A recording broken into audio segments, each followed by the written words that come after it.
Okay, so the next thing I want to talk about is the drivability of these trucks. There's a few things that I want to go over so that you're aware of it. So the first thing to note is that these trucks are very top heavy. The tank, when it's loaded, is actually heavier than the entire truck itself.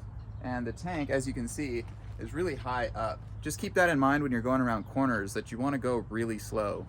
These trucks are geared really low, and so they're very fast off the line, even though their top speeds aren't very high.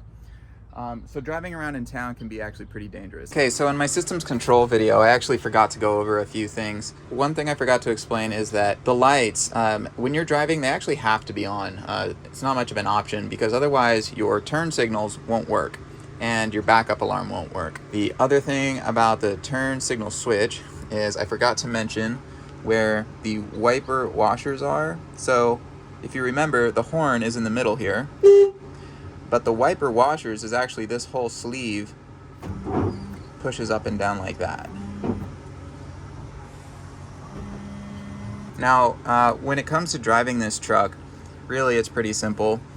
You really just have neutral, drive, and reverse, and 90% of the time that's all you're going to be using. Now, when you're going off-road and you have a really steep hill to climb, oftentimes you're going to want to hit this mode button.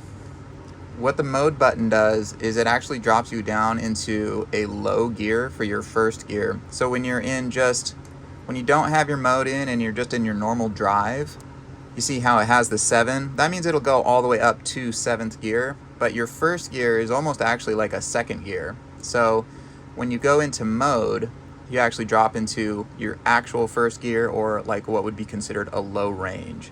Also, when you're in mode, you can manually control your highest gear. So let's say we're in mode, I put it in drive, you can see it only wants to go to the 5th gear, and that's going to be your top speed. Now when you're in mode, this is more of an off-road selection, and so you don't really, I don't think it won't even let you go higher than 5, but like let's say you're watering camp and you want the truck to move really slowly, you put it in mode, and then you can actually manually drop your gears all the way down to 1. And like I said, it's actually a low gear, so this truck will creep and put a lot of water down at the same time, because it's all just about RPM really and how fast the truck is moving. When you're just in normal drive, you can actually select the gears that the truck will go up to. Let's say we don't want to go any higher than 4th gear, we can just put it in 4th gear. It'll still start at 1, 2, 3, but it'll stop at 4. So like if say you're going to be going down a really steep hill and you want to gear down, you can do that. And in combination with gearing down and using your retarder switch that I had gone over in system controls, you'll be able to go down a hill without hardly touching your brakes.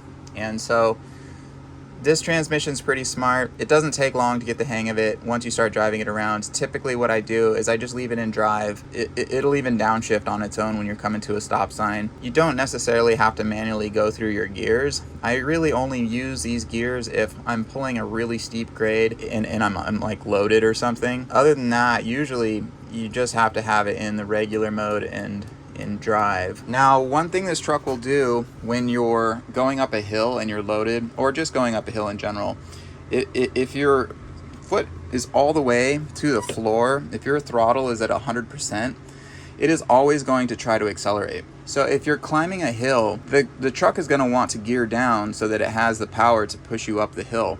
If your foot is all the way stuffed in the throttle all the time, it's constantly going to be trying to grab that next gear.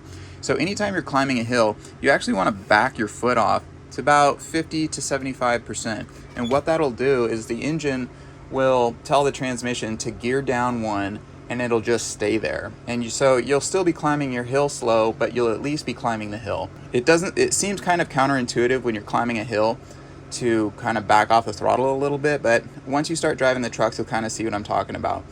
You don't want the truck to be switching between gears constantly because you're going to burn up the transmission. So just be careful of that. So now that the truck is on, your lights are on, and let's say you're getting ready to back up. Like I said, you want to make sure that your lights are on so that the backup alarm will sound. Another thing is that you manually have to turn on your reverse lights. So these are work lights. The reason they're manual is so that if, say you're behind the truck working, you can have them on without the transmission being in reverse. But the downside to that is that if you are going to reverse and you want to be able to see behind you, or like if you're in an inspection, you have to manually turn them on. They won't automatically turn on for you. So if you're going through an inspection and the inspector tells you that your reverse lights aren't working, just remember that it's up here next to the PTO and you just got to turn it on manually. So that's about it for driving the truck. There's not a whole lot to cover. Once you start driving around, it'll come to you pretty quick. These trucks are very simple to drive. Now let's go into paperwork and inventory.